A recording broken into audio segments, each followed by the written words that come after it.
Las opiniones expresadas en este programa son responsabilidad de quienes las emiten y no reflejan la posición del canal del Congreso.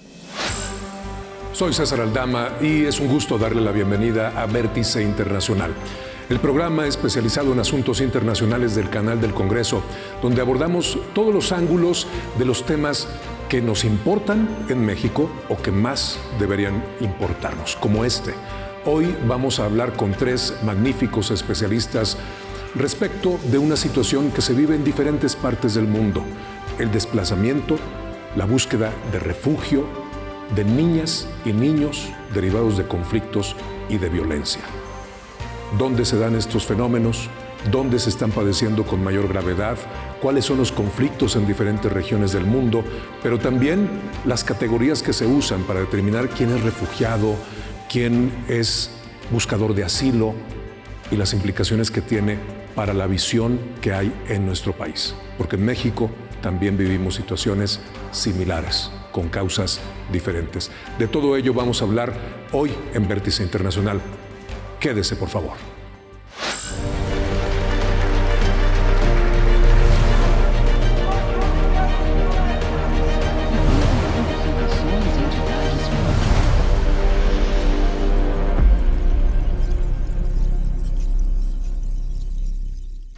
Cuando una guerra comienza, las niñas y los niños suelen convertirse en las víctimas más vulnerables. El desplazamiento forzado, la pérdida de sus familias, el cierre de escuelas, así como la falta de alimentos, agua potable y atención médica transforman por completo su vida cotidiana. Aunque el derecho internacional humanitario establece que deben recibir protección y asistencia prioritarias, la realidad dista mucho de ese principio.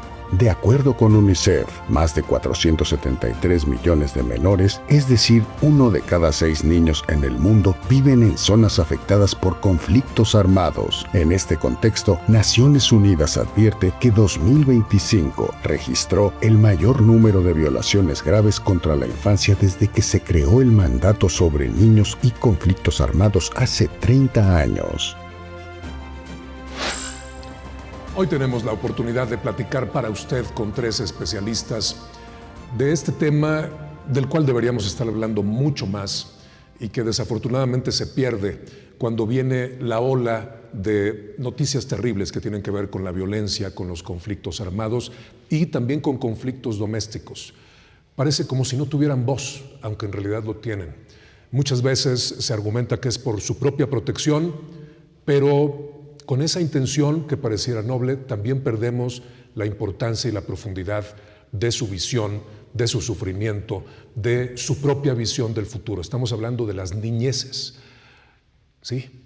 Las niñas y los niños que sufren, que padecen los conflictos, la violencia y que acaban siendo desplazados, y muchas y muchos de ellos terminan incluso naciendo como refugiados.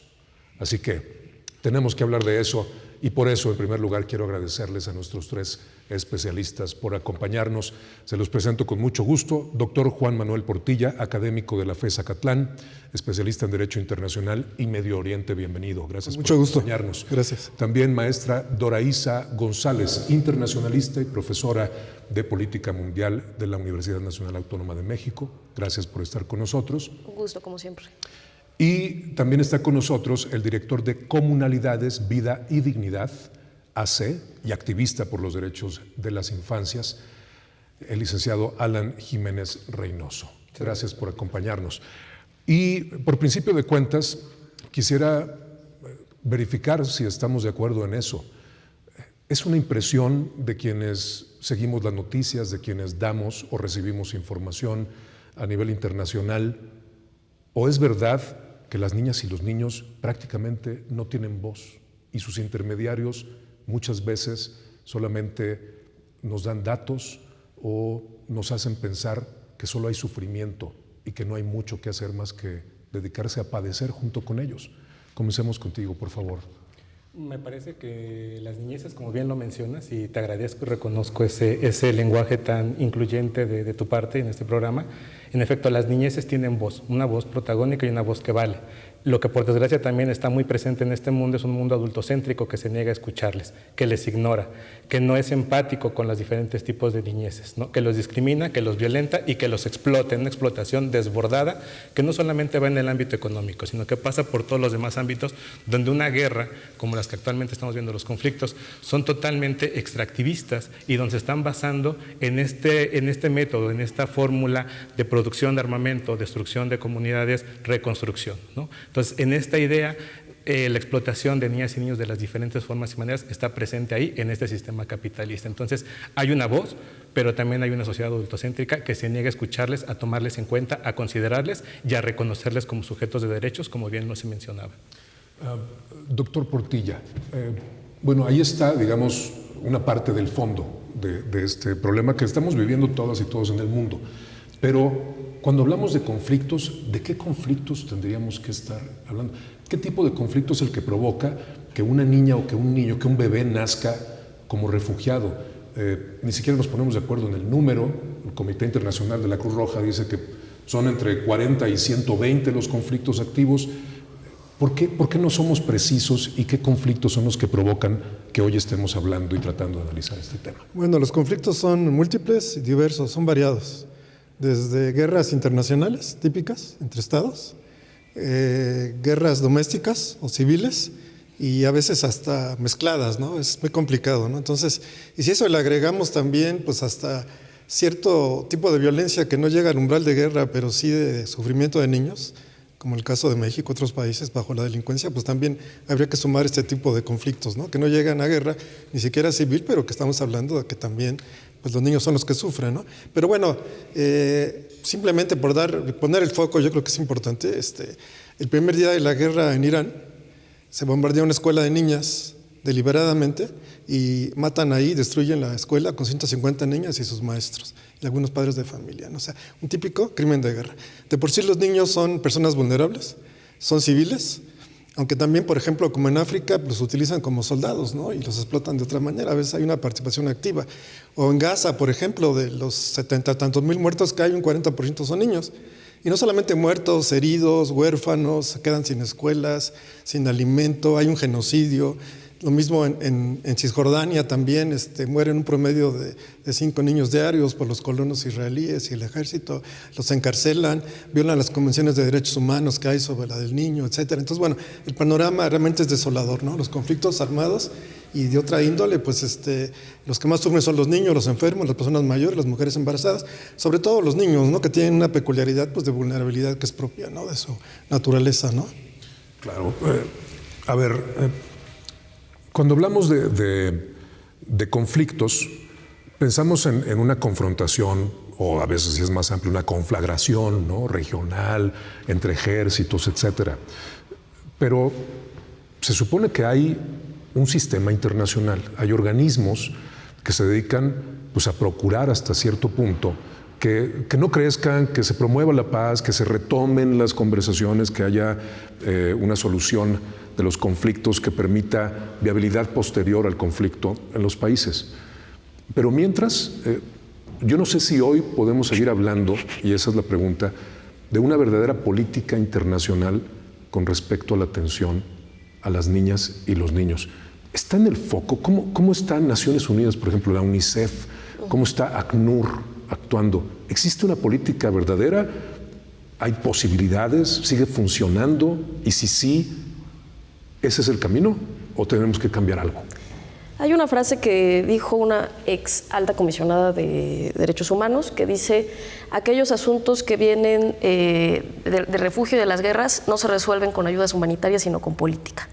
Porque al fin y al cabo la política es la que en un estado de tensión donde se adelgaza, digamos, la importancia de los derechos humanos, no por eso quiere decir que no lo son, sino que en la realpolitik toman decisiones frías, el mayor reflejo de ese debilitamiento del sistema internacional, del derecho internacional público, es precisamente la niñez. Es el formato más sensible de la deshumanización ante el aumento de conflictos. Y es lo que ahorita nosotros estamos detectando en el mundo entero. Lo hemos visto y los organismos internacionales también lo reflejan. A veces culpamos a la institución y no tomamos riendas desde la parte discursiva y del relato, que en realidad es de los actores políticos que representan el organismo internacional, porque está compuesto de un conjunto de estados.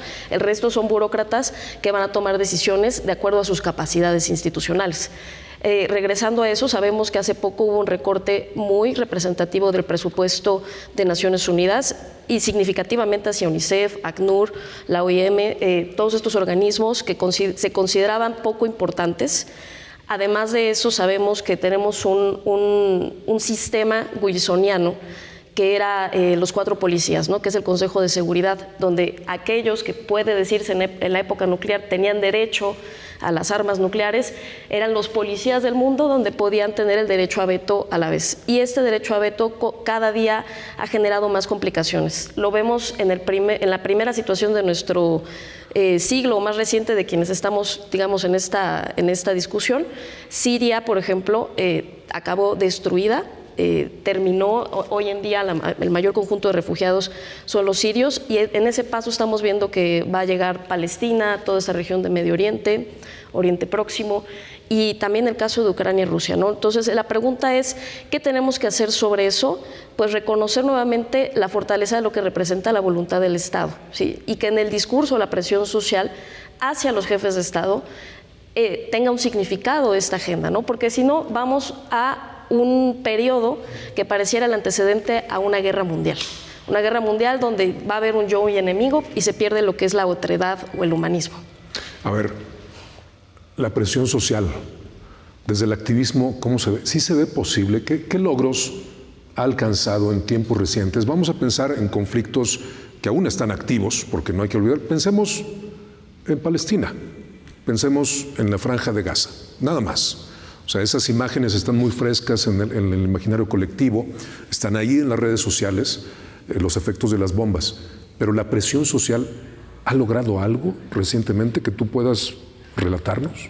Pues esa ha sido una de las principales críticas que se ha hecho a lo que ha sido el sistema internacional de derechos humanos, claro. Pero, por ejemplo, en el caso de Gaza, yo resaltaría el tema de la flotilla internacional, o ya las 2 flotillas internacionales que han logrado romper de cierta forma el cerco, además de ser reprimidos, detenidos, violentados. Hay el caso de mexicanas que fueron violentadas en este caso, torturados por un Estado genocida como es el usurpador de Israel. Y vemos toda la represión que se hizo, pero fue sociedad civil, fueron las organizaciones, la gente, la que se atrevió a romper ese bloqueo, no los estados hipócritas que han mantenido un supuesto discurso de solidaridad con Palestina, pero no han hecho absolutamente nada, como el caso mexicano, que no rompe relaciones con Israel y que el próximo 1 de agosto tendremos una manifestación en todo el país para protestar por el acuerdo de aguas que tienen con el estado de Chihuahua, el estado genocida de Israel, y nos oponemos a todo eso y vamos a salir en el país y en varias ciudades a manifestarnos en contra de esto. El caso de Gaza, vuelvo con el punto de cómo la presión internacional logró también liberar a las personas que fueron detenidas y se logró entregar algo mínimo pero simbólico de lo que implica la solidaridad internacional, que como decía el Che Guevara, es la ternura entre los pueblos.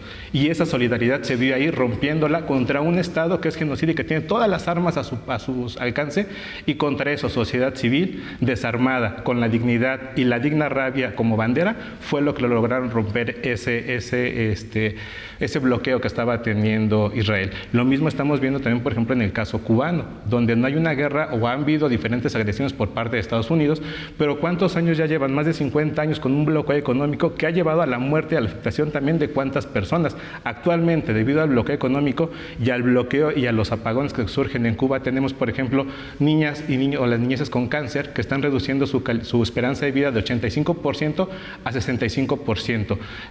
El caso de bebés que van naciendo y que no pueden tener acceso a una incubadora, a ventiladores, la transportación para leche, la ración diaria de leche de niñas y niños que no puede ser transportada por falta de combustibles. Más de 100,000 niñas y niños no reciben reciben su dosis de leche diaria, ¿no? Y así nos podemos seguir con un montón de casos, con el acceso a sillas de ruedas que no se pueden por el bloqueo y una serie de actos genocidas que vienen, y donde también haya estado presente la presión internacional, la presión de sociedad civil, la presión de los diferentes países. Tenemos como cada año triunfa Cuba en la votación de Naciones Unidas rechazando el bloqueo.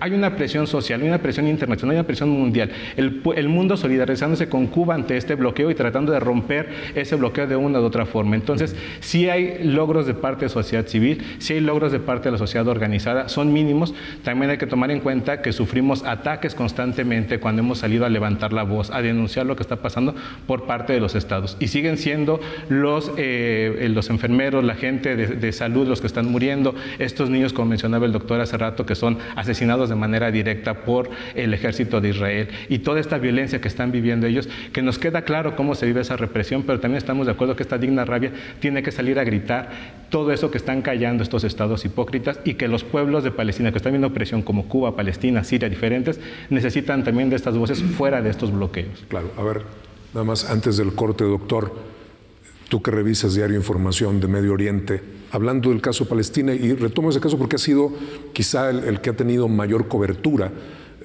¿se notan los efectos de esta presión social internacional de las flotillas, por ejemplo, al interior de la disputa política de Israel? Digo, efectivamente se ha hecho visible, pero las acciones son muy escasas, ¿no? Incluso hay gobiernos, por ejemplo, no sé, Noruega, España, Irlanda, verdaderamente que incluso han pues ya puesto cierto alto a Israel en cuanto a venta de armas, en cuanto a condenar, de alguna manera congelar sus relaciones, ¿no? Pero son un poco aislados porque finalmente no son los que deciden, ¿no? Entonces yo creo que se ha visibilizado, pero esto no es suficiente. Quizá podría yo decir, porque la ONU pues también está atada por lo que ya nos explicaba la maestra con mucho detalle, pero por ejemplo, el que se hayan judicializado algunas situaciones, vayámonos un poquito a Rusia, Ucrania, por ejemplo, ¿no? Que también hay 6 millones de refugiados. Y hay que decirlo, finalmente es una guerra de invasión también, o sea, que ya lleva cuántos años. Pero, por otro lado, ahí hay una situación de niños que son desplazados, bueno, incluso llevados, secuestrados prácticamente de Ucrania, Rusia y Bielorrusia. A los niños los adoptan ilegalmente, algunos los hacen cambiar de nacionalidad. Eso le valió hace 3 años. Tuvimos un programa aquí con Rina Musali hace 3 años, cuando se dictó un orden de aprehensión contra Putin, y Georgieva Malova, que es su secretaria de la niñez, digamos, ¿no? Y que bueno, nos llama mucho la atención porque es la primera vez que se imputa a un jefe de Estado por la Corte Penal Internacional. Y que bueno, hay un orden de aprehensión que no se va a ejecutar porque Putin no va a viajar a un país donde puedan aprenderlo. Entonces ahí hay una cierta impunidad, ¿no? Bueno, el mismo Netanyahu, por ejemplo, y otros en Israel han sido también giradas órdenes de aprehensión por la Corte Penal Internacional, pero bueno, ahí se van a quedar, ¿no? Finalmente. Sí. Incluso ahorita hay una embestida muy fuerte por el gobierno de Estados Unidos contra la Corte Penal Internacional. Prácticamente hay instrucciones muy recientes de boicotearla hasta donde se pueda, ¿no? Uh-huh. Cuando en algún momento la apoyaron, por ejemplo, en algunos otros casos, ¿no? Cuando les convenía así, ¿no? Pero bueno, es un poco la situación. Claro. Vamos a volver después de este corte, por favor, no se vaya, porque tenemos que hablar, aunque sea un poco, de muchos de los otros conflictos que siguen costando vidas y que siguen desplazando familias completas y provocando que nazcan niñas y niños refugiados en diferentes partes. Quédese en Vértice Internacional, volvemos. El informe anual del secretario general de la ONU sobre niños y conflictos armados verificó en 2025 38.558 violaciones graves contra 24.174 niñas y niños, la cifra más alta desde que comenzó este mecanismo de seguimiento. El mayor número de casos ocurrió en Israel y el territorio palestino ocupado, seguido por República Democrática del Congo, Nigeria, Myanmar y Somalia. Para UNICEF, estos datos reflejan una intensificación de los conflictos armados y un deterioro de la protección de las infancias.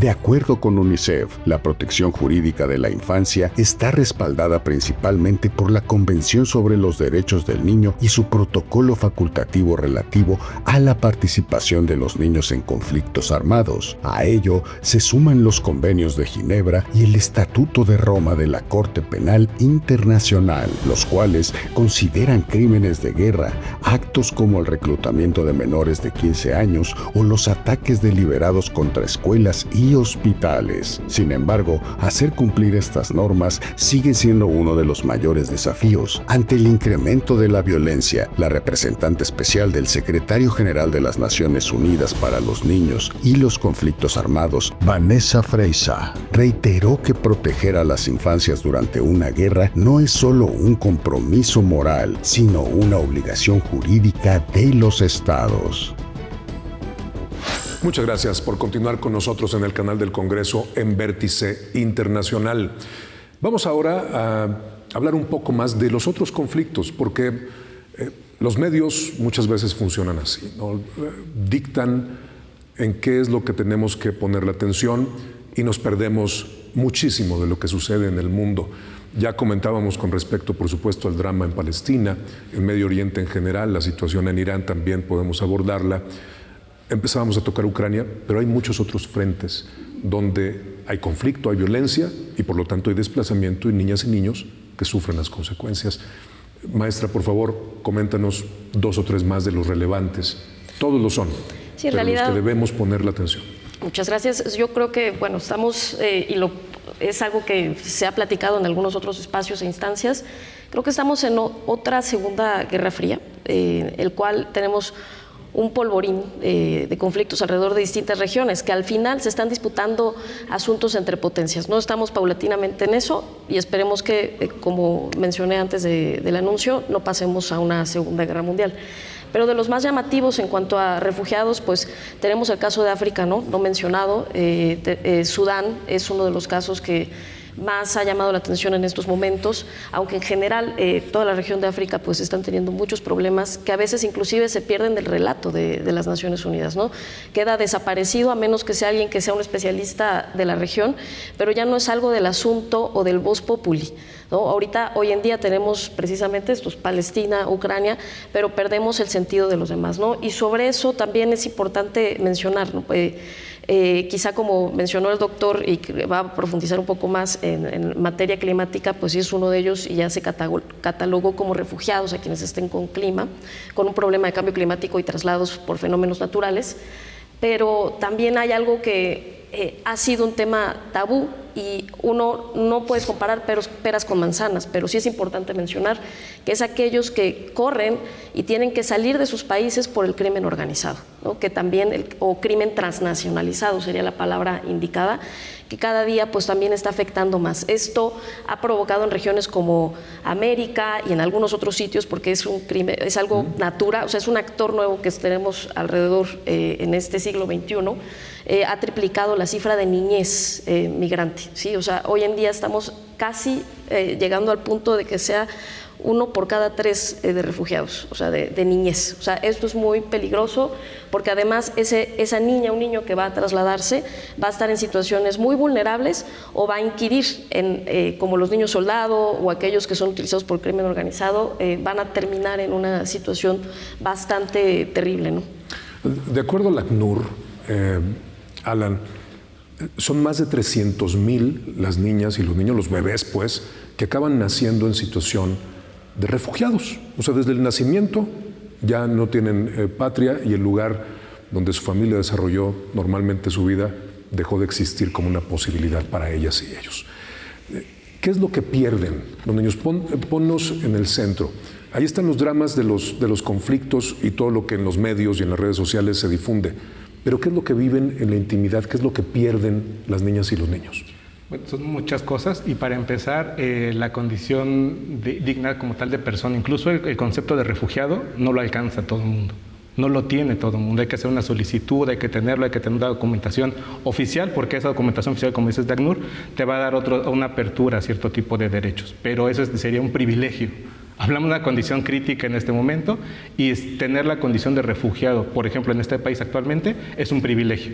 que no todo el mundo lo tiene, no todas las personas que emigran lo pueden tener, porque te abre más accesos. Desde ahí hablamos cuánto están perdiendo las niñeces cuando no son reconocidos de manera legal como refugiados o sus familias, ¿no? Entonces pasan a otro, lo que está pasando en México, pasan a ser considerados como delincuentes, como ilegales. La migración pasa a ser un delito, donde las fronteras de los países se le imponen a las personas, donde pareciera que no viajas con tus derechos, que se quedaron en tu país de origen, y a donde tú vayas vas a ser el extraño, el ajeno, el que no va a tener los mismos derechos que los demás, el que no tiene la documentación para acceder a esos derechos, el que va a ser violentado por las autoridades, por la policía, Guardia Nacional, Ejército, en fin, van a ser esa carne de cañón para el crimen organizado, van a perder mucha de toda esa dignidad que vienen con ellos, se pierde ahí gracias a las autoridades y a los estados al no tener esa condición. Entonces, veamos la gravedad del asunto en todas estas cuestiones, incluso el cómo se les nombra a estas infancias, a estas niñeces.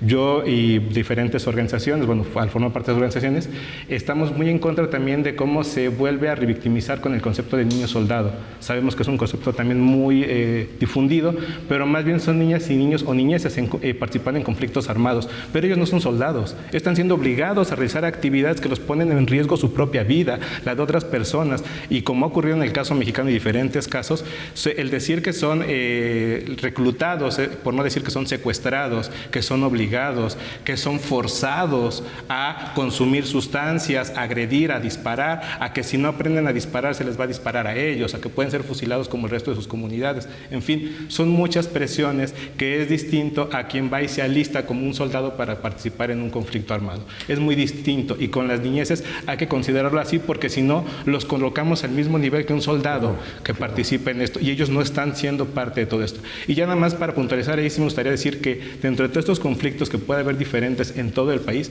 creo que hay un común denominador. Son los Estados Unidos de América y también el gobierno genocida de Israel. Los que han estado presentes en recortar presupuesto de la ONU, los que han iniciado una guerra, porque eso no fue el primer día de guerra, fue provocar una guerra asesinando a más de 50 niñas en una escuela. Eso fue lo que hizo Estados Unidos para detonar una guerra. Ese es el nivel de vileza que tiene el gobierno de Estados Unidos, ¿no? Y nos podemos ir a cada uno de los países y está presente Estados Unidos, está presente este gran imperio. Y eso es lo que también tenemos que denunciarlo y señalarlo, porque ahí está el origen de toda esta parte, ¿no? Naciones Unidas se ha vuelto inoperante, el sistema internacional de derechos humanos no funciona actualmente por justamente lo que es Trump, por poder dar el manotazo sobre la mesa, es decir, no opinan, se callan, yo lo digo, tú no vales, y puede mover hasta las reglas del fútbol de un día para otro si él lo quiere. Y ese es el peligro que vivimos en este momento, en lo que estamos corriendo en el mundo, y más ahora si tenemos una postura o una posición de izquierda. Y aún así, llevarse reconocimientos a la paz, ¿no? Y seguir lanzando bombas de paz por aquí y por allá. Pero, doctor, gracias por eso, porque nos da pie. Comentábamos que de África, incluso en este repaso de otros conflictos, de África se habla menos. Y las categorías que utilizamos para denominar a los grupos humanos, ahora refugiados, desplazados, buscadores de asilo, etcétera, no aplican necesariamente para nuestras niñas y niños, porque son dependientes por una parte, pero también porque las causas son diversas. Tú mismo mencionabas, ya recordaba la maestra, el tema del clima, pero hay otras varias causas que nos obligan a repensar, creo yo, las categorías para ser más precisos y entonces poder abocarnos a atender cada problemática. ¿Por qué no hablamos tanto de África? ¿Por qué hablamos mucho en el Mundial y de lo demás no? ¿Y qué otras causas tienen? Ahora oímos de Congo, ¿verdad? Porque jugó muy bien, pero de repente, pues, ¿qué pasa en Congo, no? Y luego se confunde con el otro Congo, porque además hay dos. Esta es la República Democrática del Congo, que es el país más grande de África subsahariana, y que estuvo bajo el dominio más brutal colonial, que fue el de Bélgica. Terrible, ¿no? Terrible. Que prácticamente a la mitad de la población les cortaban una mano por la cuestión de las minas, por ejemplo, ¿no? Tiene una historia tristísima, ¿no? Y además son países con mucha desintegración, ¿no? Poco tejido social, porque nos decía un profesor del Congo precisamente que cada 40 kilómetros cambia el idioma, ¿no? Entonces ahí jamás van a estar en paz, y si eso le sumamos el extractivismo, la presencia china, ya quizá una de las colonias, Bélgica ya no es ninguna potencia, ¿no? Quizá ni Francia, ahora está China, Rusia, Estados Unidos, por otro lado. Entonces, bueno, son sociedades muy complejas, de mucha desigualdad, mucho crimen, pero incluso las categorías como refugiados son categorías formales, ¿no? Los reconoce una convención, etcétera, pero finalmente pues hay burocracia y no es tan fácil. Además también, digamos que se habla de refugiados cuando cruzan fronteras, pero también tenemos desplazados internos dentro de las fronteras. Claro. En un país como el Congo, en la provincia de Ituri y otras, pues se desplazan pues miles de kilómetros dentro de un propio país también. Entonces, esos no entran en refugiados, pero son desplazados. Que incluso en México hay desplazados también por el crimen. Y por vamos cierto, a ir a eso, claro. Por cierto. Sí, claro. Entonces, bueno, estos no entran en esa categoría. En Siria, el mismo Franja de Gaza, que son 2 millones y son pues, prácticamente 40 kilómetros cuadrados, aún así de repente se mueven del norte al sur, se van hacia el mar, los van acorralando, se desplazan internamente. Ahora, por ejemplo, Palestina no pueden salir. Ahí no hay refugiados. Los hubo, y hay 10 millones de palestinos en la diáspora, ¿no? En países vecinos, etcétera, en países hasta como Chile, Estados Unidos, Canadá, etcétera, ¿no? Y los países árabes vecinos, Libia, Jordania, etcétera, Egipto, ¿no? Siria misma, pero estos están encerrados, ¿no? Por ejemplo, la Franja de Gaza es la cárcel a cielo abierto más grande del mundo. O sea, aún se refugian. Y Egipto los tapa por el Sinaí, no pueden pasar. En la paso de Rafa no pueden.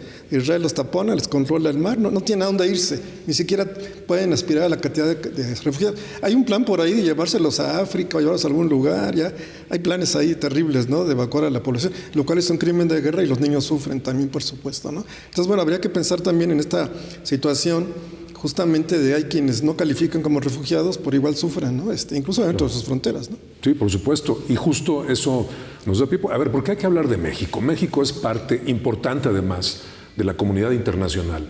Es un país grande, es un país que contribuye en todos los aspectos para bien, pero también para estas estadísticas y para las situaciones y esta necesidad de repensar, creo yo, las categorías con las cuales calificamos y todos empezamos a trabajar en pos de resolver un problema.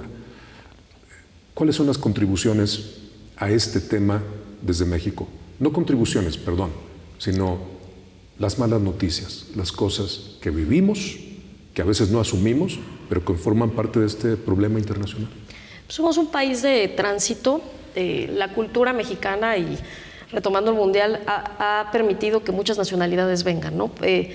Hemos sido casa y refugio de muchas culturas y recordando un poco, porque repito, estamos en un asunto de bipolaridad. México decidió ser un país no alineado, ¿no? Porque entiende que la disputa entre potencias, pues no hay ninguno inocente, ¿no? Son varias potencias las que están en pleito y buscan tener su propio rol, su propio bando y dejan en segundo plano lo humanitario. Pero México precisamente nació de intervenciones, frontera de un país, digamos, hegemónico en caída, ¿no? Pero no deja de ser una potencia. Y Estados Unidos ha tenido un problema actual con la frontera, el crimen organizado que existe en México. Aún así, México tiene puntos muy específicos de su política exterior, ¿no? Que habla de la autodeterminación de los pueblos, de la solución pacífica de las controversias. Y esto está generando una postura en cuanto al Estado de Derecho, donde México tiene que analizar exactamente qué es lo que tiene que ajustar dentro de su territorio.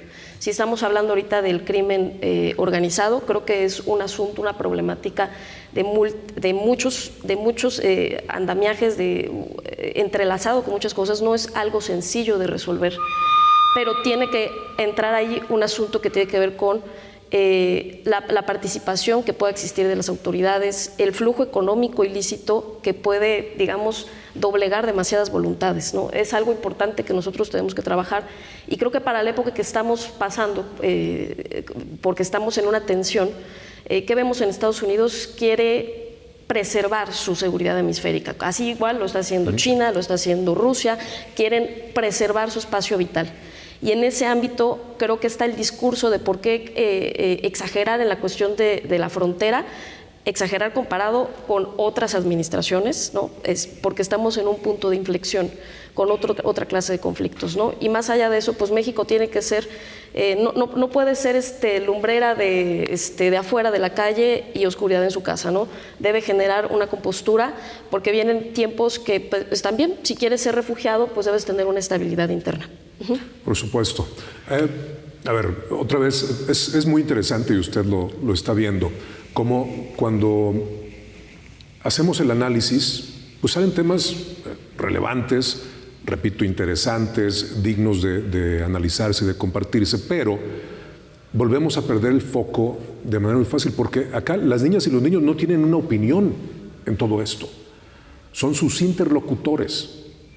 ¿Quiénes son los interlocutores efectivos hoy?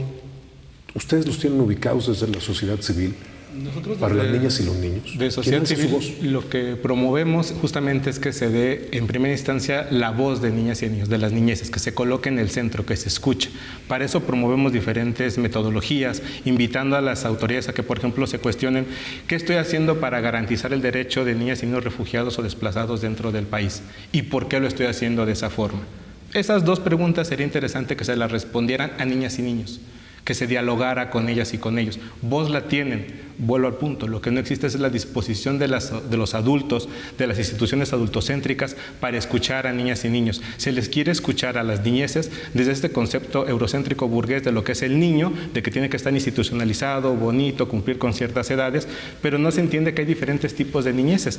Vayámonos a lo que está ocurriendo en Michoacán, en Oaxaca, en Chiapas, con las diferentes comunidades desplazadas por el crimen organizado, pero muchas de ellas siguen siendo grupos paramilitares auspiciados por el mismo gobierno, ¿no? Ese mismo gobierno que no ha respetado 3 señales para destrabar el conflicto, como ha sido quitar al ejército de estas zonas, que puedan regresar las comunidades desplazadas, y cuántos no tenemos. Entonces, la invitación es, si hay voz, solamente lo que no hay es disposición para escucharles. Los adultos no se les quiere escuchar o se les quiere poner en solamente el discurso que sea bonito, ¿no? Si llega una niña como Greta a interpelar el discurso adulto, entonces ya no me conviene y ya no quiero escucharla porque es irreverente, es irrespetuosa. Eso no me gusta. Quiero que hagan dibujitos bonitos con el solecito, el arco iris, y que me digan lo bonito que sería vivir en otro lugar. Cuando muchas de ellos y de ellos que se han recuperado de artistas callejeros en Palestina, en la Franja de Gaza, que han recuperado parte de su identidad, de su historia, desde esas escombros que quedan, desde ahí han recuperado parte de su historia, de esa empatía y de ese reconocimiento de ser sujetos sociales, ser protagonistas, de esas cuestiones de pares, y que desde ahí nos invitan también a escucharles de esa misma manera. Yo recuerdo mucho, perdón que lo menciono con el tema del Mundial, a unas niñas y niños que salieron entrevistados y decían que después de haber escuchado al entrenador de Egipto, decían: gracias al mundo, gracias a ese señor que sigue hablando de nosotros y que el mundo no nos olvida, gracias a que él nos volvió a mencionar. Eso para mí es importante, y creo que desde ahí viene mucho de ese mensaje que mandan estas niñas y niños. Yo puedo aguantar acá lo que sea, pero ustedes sigan hablando de lo que pasa, sigan señalando al culpable, que nosotros aquí seguimos, ¿no? Entonces creo que desde ahí viene. Pues ahí lo tiene mucho, tiene que ver la contribución, por supuesto, de organizaciones de la sociedad civil organizada, pero también tenemos que hablar de responsabilidad. Y volviendo de este corte, hablemos un poco más de lo que sucede en México y de cómo eso se ve desde el exterior, cómo se proyecta hacia el mundo. Volvemos. El Consejo de Seguridad de la ONU reconoce 6 violaciones graves contra la infancia en los conflictos armados: asesinato, mutilación, reclutamiento o utilización de menores, violencia sexual, secuestro, ataques contra escuelas y hospitales, y la denegación del acceso humanitario. Durante 2025, impedir la llegada de alimentos, agua, medicinas y personal de ayuda humanitaria en zonas de guerra fue la violación más recurrente. La representante especial del Secretario General para la Infancia y los Conflictos Armados, Vanessa Fraser, advirtió que 2025 fue uno de los capítulos más oscuros para la protección de la infancia y evidencia una erosión cada vez mayor del respeto por el derecho internacional.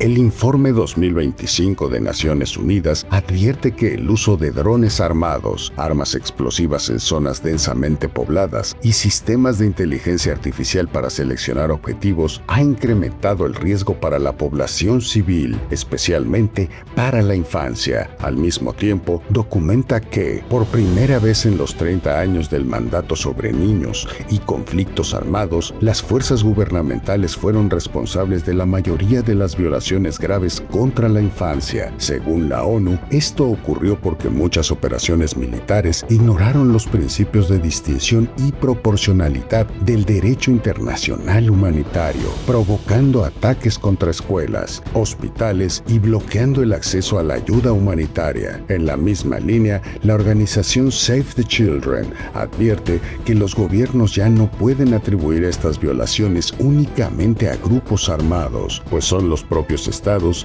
quienes incumplen sus obligaciones en virtud del derecho internacional con total impunidad. Muchas gracias por quedarse en Vértice Internacional. Vamos a este último bloque y vamos a comenzar, doctor Portilla, con una cuestión que nos debe doler. A ver, nos ofendemos mucho por muchas cosas.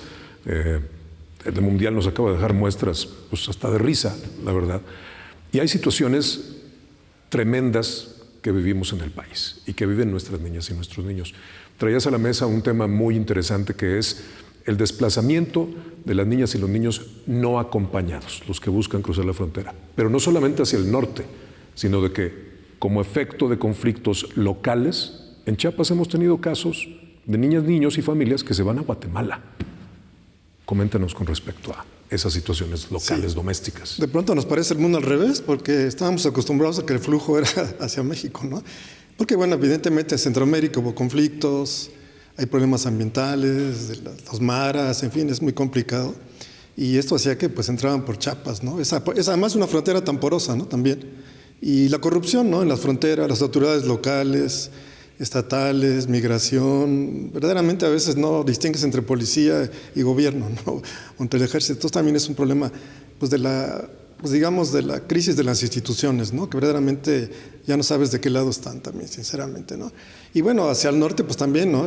Niños que recorren cientos de kilómetros, pero además, bueno, caen en manos de los polleros y de los criminales, ¿no? Que violan a las niñas, los venden, trafican con ellos y luego llegan del otro lado y los maltratan, ¿no? Los tienen en jaulas, o si llegan con los padres los separan, en fin, hemos visto este tipo de crisis y bueno, eso es terrible, ¿no? Verdaderamente, imagínate un niño en un país donde no habla su idioma, sin sus papás, con hambre, enfermos, cansados, el estrés, ¿no?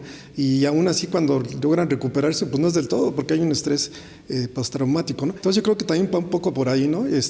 Que México debiera aceptar más el apoyo internacional, que estamos en un mundo, estamos suscritos a convenios, a tratados, y de alguna manera deberíamos admitir, por ejemplo, este tipo de resoluciones, no enojarnos, sino admitirlas, ¿no? También con la de Ayotzinapa, por ejemplo, se rechazaron al final todos los informes que venían de expertos y de comisiones interamericanas, y de pronto pues volvemos a lo mismo, ¿no? Como un activismo también exagerado que no nos lleva mucho, ¿no? Y que de alguna manera reproducimos esquemas como que se ven en otras partes del mundo, pero con un acento muy propio que tampoco le ayuda mucho. Bueno, pues ahí están, son dramas domésticos que hay que afrontar y hay que empezar por asumir. Yo ahí coincido plenamente, hay que asumirlos. Maestra Doraís, hablemos también de otros asuntos internos, pero sobre todo de cómo afrontarlos. ¿A qué me refiero? Es una cuestión institucional, tiene que ver con una cuestión regional. Sí podemos hacer cosas y hacernos cargo de nuestro propio destino en México con respecto a estos temas, o tenemos que seguir dictados de otros países, de potencias, de un sistema. ¿Cómo vamos? Pues en realidad se resuelve muy sencillamente, pero las implicaciones de lo que eso representa es lo que no se atreven a hacer. El problema sigue siendo la corrupción. Y esta relación o esta interrelación con los actores, que ya los tienes encima de la mesa, ha afectado y debilitado la capacidad de un Estado. O sea, se dice que el Estado, esta cosa amorfa donde viene gobierno, población, territorio, debe tener tres funciones, que es la seguridad, el bienestar y la justicia. Cuando estos no se cumplen o se cumplen parcialmente, entonces estamos hablando de una debilidad. Y el problema que tenemos no solo en México, sino en general, nuevamente es el canto de las sirenas que da este dinero fácil de acceso para muchas cosas y que ha terminado secuestrando las instituciones, no solo de México, de muchos sitios. Y seguimos hablando de un sistema que es muy elitista, ¿no? Muy alejado de lo que puede ser pensar en la niñez, ¿no? Porque la niñez, y creo que ese es el mayor reflejo de ver si una sociedad, si un país tiene bienestar y tiene salud, es a través de la niñez, de su niñez y cómo está viviendo. pero estas cifras se están escondiendo. Vemos una concentración bastante difícil y complicada en Chiapas, estamos viendo también en Michoacán, en Guerrero, ¿no? Donde las niñas tienen que raparse el pelo para que no sepan que son niñas, ¿no? Que tienen que estarse trasladando internamente. Y justo en eso, más allá de hablar de política pública, tiene que ver con pues recordar el contrato social, ¿no? O sea, la sociedad mexicana creo que debe tomar riendas en el asunto, y si hemos visto a un Estados Unidos que evidentemente ha superditado el valor de la soberanía, el cual como mexicanos no debemos de permitir que eso suceda, ¿sí? Pasa con situaciones como Maduro, ¿no? Que Maduro ya era ilegítimo, ese es el asunto, y aprovechó esa ilegitimidad para meterse y aprovechar, porque pues al fin y al cabo fue por un interés geopolítico del petróleo, pero sabemos que esas manos no va a ser para un bienestar venezolano. Entonces estamos esperando que seamos, digamos, la carnada, ¿no? de ciertas potencias, porque no ponemos manos o fuerza en el asunto del Estado. O sea, estamos en una situación muy delicada, y creo que cada día el camino ya no deja de tener caminatas hacia la izquierda o hacia la derecha, sino que va a haber nada más un frente y un atrás, mientras no estemos lidiando con el asunto como debe de ser, como mexicanas y mexicanos. Bueno, a ver, hablando de cifras que comentabas, son poco claras en muchos aspectos, pero en el desplazamiento interno por violencia o conflictos internos, por delincuencia organizada, también se habla de que son alrededor de 390,000 personas que tuvieron que dejar sus casas. Y de esas personas, una tercera parte prácticamente son niñas y niños. ¿Se parecen estas situaciones a lo que empezábamos hablando en Palestina, en el Congo? ¿Sí se puede categorizar igual? ¿Se puede atender de la misma manera? ¿Cómo se ve desde México? De la misma manera, no como tal. No puede haber recetas de cocina, y hay que entender también esta cuestión internacional y lo que también tiene México, ¿no? En esta cuestión internacional, por ejemplo, Estados Unidos es el único país que no ha firmado ni ratificado la Convención sobre los Derechos del Niño y sus dos protocolos facultativos. Uno tiene que ver con la utilización de niñas y niños en la explotación sexual, la utilización de pornografía, y la otra es la utilización de niñas y niños y la participación en conflictos armados, el famoso protocolo que protege a niñas y niños que no puedan ser convertidos en este concepto de niña soldado, ¿no? De niño soldado. Entonces, Estados Unidos no ha firmado esto y es el gran policía del mundo y es el que ejerce violencia en contra de la infancia a nivel mundial. En el caso mexicano es muy similar, pero también hay que entender algo. México sí firmó la convención, sí la ratificó, sí formó sus protocolos facultativos, por lo tanto está obligado a asumirla, a cumplirla, pero también viene un acompañamiento ético y es donde no se ha cumplido toda esta parte. Tenemos una ley general, tenemos una ley general de víctimas, en fin, hay muchas cosas en el ámbito legal. En el ámbito de papel, desgraciadamente son leyes de papel que no están impactando en la vida diaria de niñas y niños y en que no puedan ser violentados de todas estas formas y maneras. Entonces, tiene que ser tratado de forma diferente, pero cuando vemos casos como el de Michoacán, donde comunidades zapatistas que están en Michoacán, que fueron bombardeadas por drones y que es a partir de la denuncia de redes sociales donde se hacen visibles, pero ¿cuántos de estos casos y estos números no han sido considerados? Si no salieron en medios, si no salieron en redes sociales, no contaron. Si no hubo tiempo de sacar un comunicado porque tuvieron que huir rápidamente para que no ocurriera un caso como el de Acteal, como tuvimos en Chiapas, como los casos que hemos tenido en Aguas Blancas, como los que hemos tenido en diferentes lugares del país, pues bueno, todo esto que no se documentó pareciera que no existe, pero está ahí, está presente. Entonces, para nosotros es importante que esta convención, que estas leyes vuelvan reales desde la conciencia misma también de la gente, el empezar a escuchar, a tomar en cuenta a las niñeces. En el caso particular, por ejemplo, de Venezuela, yo tengo una discrepancia con la doctora, porque por eso nos parece que sí hubo un secuestro de la parte de Nicolás Maduro, que se encuentra ahora secuestrado por Estados Unidos.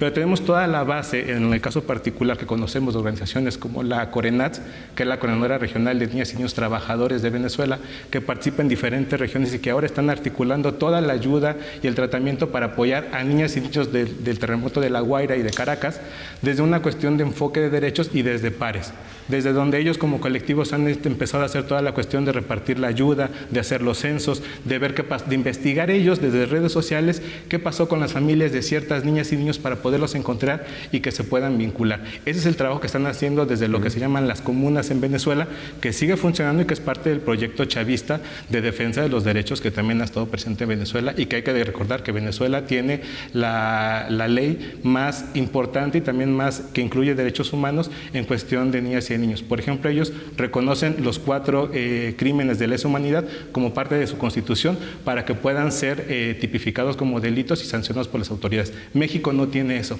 México no considera, por eso, por ejemplo, Luis Echeverría Álvarez no fue sancionado porque prescribió su crimen, considerado como secuestro, no como desaparición, no como genocidio en contra de los estudiantes. Esas partes legales son importantes porque creo que un tirano, un dictador, no daría las herramientas para poder ser juzgado al mismo pueblo. Eso es lo que yo dejo por ahí, sí, pero me parece importante que toda esta cuestión también que está pasando en México se pueda ver desde este enfoque de derechos, tomando en cuenta a niñas y niños como lo que son sujetos de derechos y que van al centro del tema y del debate. No pueden ir de manera aislada o satelital. Dejamos esta última participación como un mensaje para las y los legisladores, aún en Venezuela, cuyo pueblo sigue a fuego cruzado, silencioso, pero mediático y opresivo. Hay cosas que se pueden rescatar. Finalmente, doctor Dora, para cerrar, un comentario. ¿Se parecen en algo? ¿Se pueden trabajar de la misma manera lo que sucede en República Democrática del Congo, lo que sucede en México, o no? Son realidades diferentes. Yo creo que lo que ayudaría mucho es, en mi opinión, quitarle la ideología al debate, ¿no? Es decir, por ejemplo, hay quien condena en Palestina, pero aplaude a Rusia en Ucrania, por ejemplo. Entonces, bueno, pues son 2 pesas y 2 medidas, ¿no? Y bueno, yo entiendo, por ejemplo, la embestida contra Cuba, pero también el gobierno cubano no ha ayudado mucho en el beneficio de la población, ni Venezuela. O sea, no es un problema de izquierda ni de derecha, es simplemente de aplicar la ley, de ver por los niños. En México yo creo que el daño más grande a los niños es la falta de educación. Los niños van a ser adultos, van a gobernar este país, ¿no? Y finalmente hay un descenso terrible desde la pandemia en materia de educación, ¿no? Los niños pasan y no saben leer, en fin, y eso nada más es capitalizado por la educación privada, ¿no? Entonces, yo creo que ahí falta invertir en esa parte, ¿no? Más en el deporte para alejarlos de las drogas. Eso pasó en Colombia, por ejemplo, en Medellín, y eso pusieron gimnasios, pusieron bibliotecas, ¿no? Y eso alejó mucho, ¿no? Y aquí no están invirtiendo en eso, finalmente, ¿no? Y si a eso le sumamos la complicidad tanto del gobierno de izquierda o que era de derecha antes o conservadores, no importa. Finalmente tenemos en México ya 30, 40 años de lo mismo, ¿no? Y más allá de las ideologías, me parece. Ok. Gracias. Doraís, un comentario final.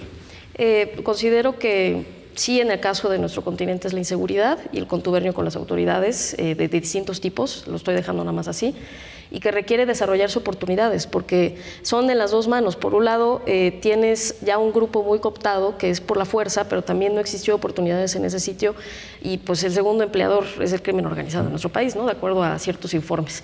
Pero en otros lados del mundo tiene que ver con encontrarse en medio de un conflicto, porque quizá tiene los recursos o tiene el tránsito necesario para poder pasar. Creo que son tiempos que requiere que haya más estadistas que piensen en las próximas generaciones, más que en las elecciones, porque eso es el reflejo de la niñez justamente. Y por el otro lado, que haya más esperanza, ¿no? Necesitamos figuras, o debemos de ser figuras, que estemos abogando por la unidad, por algo de Estado, más que las ultraizquierdas, ultraderechas, y que estemos pensando en una construcción más renovada de lo que puede ser nuestro futuro. Muchas gracias a los 3 por su participación, pero sobre todo a quien considero que es más importante, que es usted. Estos programas se hacen con la intención de que usted disponga de información, de puntos de vista, y siempre confiamos en su criterio, porque el futuro de todas y de todos en realidad también está en nuestras manos. Lograr todo esto depende también de una sociedad bien informada. Gracias por estar en Vértice Internacional. Hasta la próxima. Aunque las cifras de violencia alcanzaron niveles históricos, Naciones Unidas destaca que el mandato sobre niños y conflictos armados también ha logrado avances concretos. En 3 décadas, más de 220,000 menores han sido liberados de fuerzas y grupos armados. Solo en 2025, 13,112 niñas y niños recibieron protección o apoyo para su reintegración, mientras que las partes en conflicto asumieron que alrededor de 40 compromisos, incluidos protocolos de traspaso, iniciativas de desarrollo de capacidades, compromisos unilaterales y diálogos bilaterales en lugares como Somalia, Ucrania y Colombia. Para los organismos internacionales, protegerlos significa no solo alejarlos de la violencia, sino garantizar que pueden crecer, aprender y desarrollarse con seguridad.